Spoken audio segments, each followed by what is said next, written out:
여러분, 지금 대한민국의 민주주의는 단순한 내부 문제가 아닙니다. 중국 공산당, 그 중에서도 서열사위 왕후닝이라는 인물의 치밀한 전략적 개입으로 인해 자유와 주권이 심각하게 위협받고 있다는 사실 알고 계셨습니까? 그의 이름은 생소하지만 세계 정치 지형을 뒤흔든 설계자입니다. 히틀러의 선전장관 괴벨스에 빗대어 그는 중국의 괴벨스라 불립니다. 왕후닝, 1955년생으로 장점인 후진타오, 시진핑 3명의 최고 지도자 밑에서 무려 30년 이상 권력의 심장에 있었던 인물입니다. 그는 무기를 들지 않았습니다. 대신 언어, 이미지 선전, 이데올로기로 전쟁을 일으킨 사람입니다. 1980년대 말 미국 아이오와 대학에서 유학하며 직접 미국식 민주주의의 허점을 체험한 그는 귀국 후 미국 vs 미국이라는 책을 통해 이렇게 선언합니다. 미국의 개인주의와 향락주의는 결국 중국의 집단주의와 권위주의에 패배하게 될 것이다. 그 책 한 권이 천안문 사태 이후 중국 공산당의 사상정비 교과서가 되었고, 이후 그는 중국식 전체주의의 설계자로 부상합니다. 그의 전략은 명확합니다.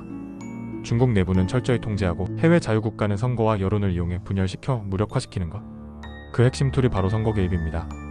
왕후닝은 전 세계의 선거 시스템을 분석하고 개입 가능한 지점을 찾아냅니다. 그가 사용한 선거 공작 전략은 5가지로 정리됩니다. 특정 후보에게 은밀한 자금 지원, 반중 인사 흠집내기, 언론 침투와 매수, 사이버 여론 조작, 선거 시스템 해킹. 이 모든 전략은 실제로 대만, 미국, 그리고 지금 대한민국에서도 실행 중입니다. 2025년 6월 뉴욕 타임스퀘어 전광판에서 놀라운 일이 벌어졌습니다.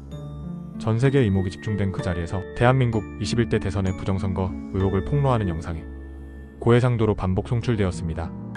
며칠 후 미국 국제선거감시단 IMT는 실명을 공개하며 발표합니다.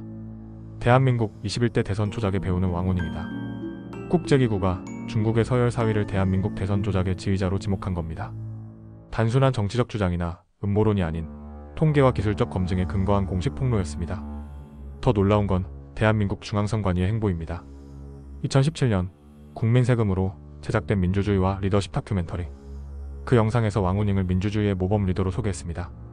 함께 나온 인물은 등소평, 장점인입니다.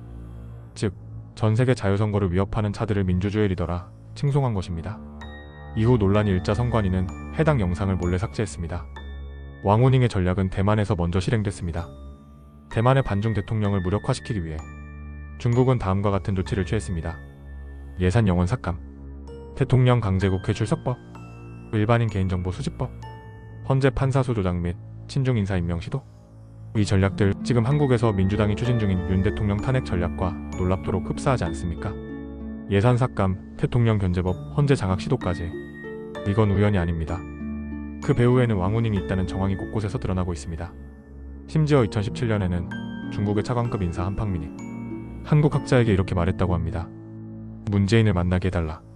대선 자금을 얼마든지 줄 테니. 이 발언은 월간 조선이 폭로한 공식 증언입니다. 그가 연결된 중국 정치 인맥이 바로 정엽, 그리고 지금의 주석이 왕후닝입니다. 정말 이 인물들이 문재인 정부와 무관할까요? 실제로 문재인은 사드 배치를 지연시키고 중국을 향한 국제사회 비판에도 끊임없이 중국을 옹호했습니다.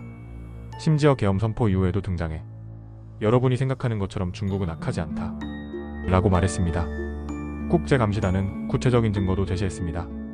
사전투표 vs 당일 투표 간 득표율 극단적 격차, SKT망 해킹 정황, 위조 신분증 대량 유통, 중국인 관광버스 동원. 그리고 최종 결론, 이 모든 선거 공작의 총지휘자는 왕후닝이다. 왕후닝의 목표는 단 하나입니다. 미국을 내부에서 분열시키고 자유민주주의를 무너뜨려라. 그는 30년 전부터 미국 내부 분열과 대한민국 내부 분열, 그리고 조금씩 알게 모르게 자유를 제한하고 통제에 익숙하게 만들면서 이 분열의 전쟁을 준비해왔습니다. 이제 우리는 질문해야 합니다. 대한민국은 지금 자유민주주의를 지켜낼 것인가? 아니면 왕후닝이 설계한 통제사회로 굴복할 것인가? 지금은 침묵할 시간이 아닙니다. 민주주의는 피로 지켜낸 것입니다. 우리는 자유를 지켜내야 합니다.